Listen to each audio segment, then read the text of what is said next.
Chapter 22. Haley woke from a sound sleep with a hard cramp in her stomach. It felt like a firm kick to her insides. It had been persistent. She didn't know what was happening to her, but it was serious. Then she glanced down and saw the bottom half of her body lay in a pool of water. She called out to Brian. The lion shifter rushed into the room. "What is it?" His eyes filled with sleep. He tied the belts on his robe. Brian had just lain down to read and go over a list of his company's inventory when he heard Haley scream. He dropped what he was doing and gathered up his housecoat and opened the door to Haley's room. He had placed her in the room next to his to keep an eye on her and to thwart any attacks by his young lions, who might have been stupid enough to be devoted to their mothers and come between him and a female. Brian stood gazing down at Haley with her hands wrapped around her midsection. She was rocking, and her face was tight from the obvious pain. "I think I'm having contractions and they're hard." She held her belly, opened her mouth and screamed. He stood and paced around the room. "Help me," she yelled. He stood in the same spot, confused. He had never been confused before. He had always been calm when one of his mates had given birth. He had never been a part of that. He would go fishing or hunting until everything was over. "I don't know what to do, Haley," he said, standing nervously over her, not wanting to touch her, thinking he could hurt her with his heavy hands. "You have all those cubs. You must have been around them when they were born," Haley said, glancing up at him. There was an expression she recognized on his face. "You mean, you left your females to do this all alone?" "That's our way. You get them pregnant, and the burden is on them. We provide for them and protect them. I'm a shifter, and a lion shifter. Being there to deliver a cub is not expected of me." When it was convenient to be a shifter, Brian took that position and embraced it wholeheartedly. "I thought you were also and first a man." A loud moan came from Haley, and she began rocking and holding her stomach. "Can you at least find a doctor for me?" "There are no doctors here for miles, and I can't leave you alone." "Then you have to help me." For the first time, Haley saw a frightened look on Brian's face. He would have to help deliver werewolf babies. "You will need something sharp. A knife or scissors." Brian raced to get a pair of scissors. He rushed back. "No. Those are for cooking. They have to be very sharp. Find a knife." The lion shifter couldn't imagine what she would do with the sharp instruments, but she was adamant about it. She must have known what she was doing, because he hadn't a clue. He would have to take his instructions from Haley. When Brian returned with the largest knife, Haley was lying in a pool of blood, and between her legs were 4 small male pups. "Haley, you're bleeding. No one can lose that much blood and live. They've killed you." He raised the knife. "No. What's wrong with you, Brian? This is what happens when a female gives birth." After Brian had calmed and followed Haley's instructions, each pup was wrapped separately in a blanket. They were all born pale and pink, with fine light blonde hair covering their bodies. They looked human, but they were werewolves. There was no doubt about it. 3 had blue eyes, and 1 had green eyes with a hint of blue. "Can you get me some help?" Haley said. "Only for a few days. I can get one of my mates to help you." "No. I don't trust them, especially since they vowed to kill me and my pups. I'll go out to the Indian reservation and hire someone. I can help you until then. Are you up for this?" She smiled, and Brian sat in the chair next to her. "It will be something new, but I think I can handle it. You need to get that pump you picked up for me. You asked me what it was for, now you will know. I only have 2 nipples, but I have 4 babies. Do you get the picture?" You will have to feed too, and I will feed too. Brian looked confused. Not you feed them like that. She let out a small smile. That's what the bottles are for. I pump my milk and place it in the bottles, and you can hold my pups and feed them. I didn't know they would come this soon. I never had babies before. I never got a chance to find out from anyone. My mother died shortly after I was adopted.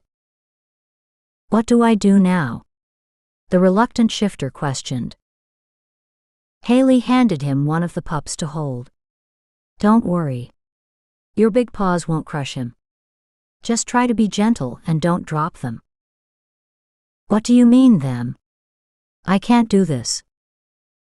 You have to. Remember you said you would help me, and not harm my pups, and when they are old enough, we would take them to the Samses and leave them there and I would go with you. You have to help me keep them healthy until then. Haley closed her eyes, and when Brian called out her name she didn't wake. He touched her to see if she was alive, and she was. She must have fainted from the exhaustion, he thought. He glanced at the pups and followed Haley's instructions, and when they were cleaned and wrapped in blankets and crying for their first meal, Haley opened her eyes to discover that she was cleaned as well. Brian stood over Haley with the widest smile. He had never experienced the bringing forth of a life, only the taking of one. Chapter 23. When Hunter stopped to gas up, he studied the response from the panther shifter. Hunter turned to Tracker. I think we need to put off our travels to the Grand Canyon. We should double back to the Lions Lake home. I think we'll find them there. That female was pretty sure he would be in his canyon home. It wasn't what she said that bothered me. It's what she didn't say. Why would she give us a map on how to find his home? There is one thing about panther shifters, especially females. They are loyal, and they worship lions. She may want to be rid of Haley, but she would never send 2 werewolves after her mate. 2 of us could kill him, especially if he was trying to protect his mate, Hunter said, his voice breaking. Or fuck him up good, Tracker said, smiling. I see where you're going.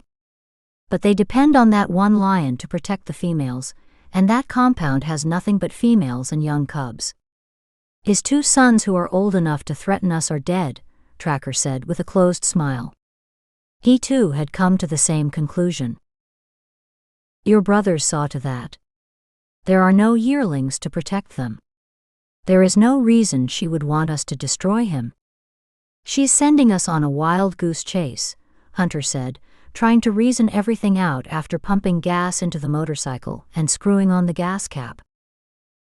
A what kind of chase? Tracker asked, confused. Never mind, do you see where I'm going? Brian the lion shifter is not where she wants us to believe he is. He's still near the lake house, and that's where we're headed. Hunter jumped on his bike, turned around and roared east to Lake Tahoe near Samseville. Tracker gunned his motorcycle and took off behind him. An hour later, they slowed and arrived in the area where they had been previously. The truck and trailer were still hidden behind a large bush. I guess they couldn't find it, Tracker said. That GPS system can't work with all those trees interfering with its signal. Let's load up the motorcycles. We won't need them now.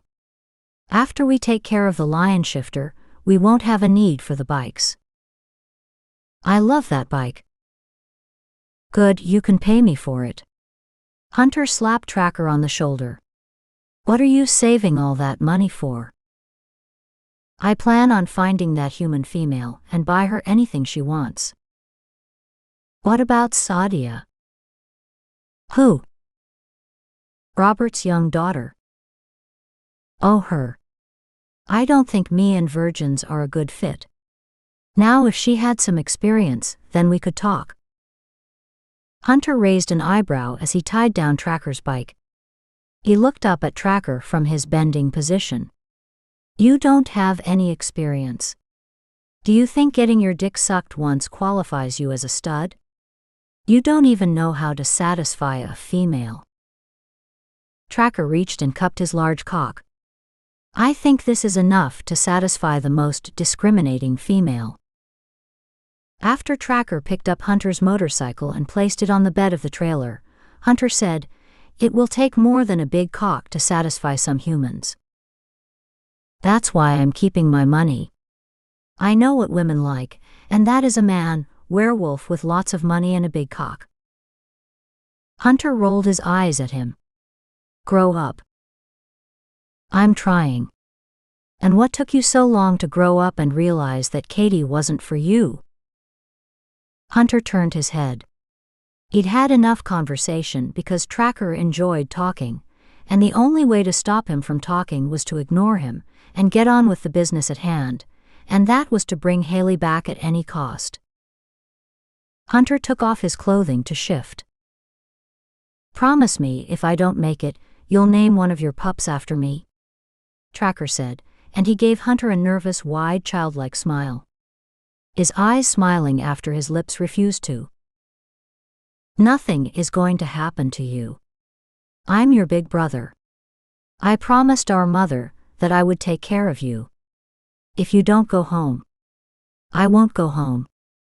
Now let's not talk like that, it's too depressing. Hell, that's good coming from you, Mr. Depressing. I feel much better. Tracker wiped his wet brow and dropped his jeans in a pouch around his waist. Hunter dropped his in his quiver with his arrow. You still mean to take that? Tracker said, pointing to the large bow. Hunter shook his head and dashed in the direction where the large redwood house could be found.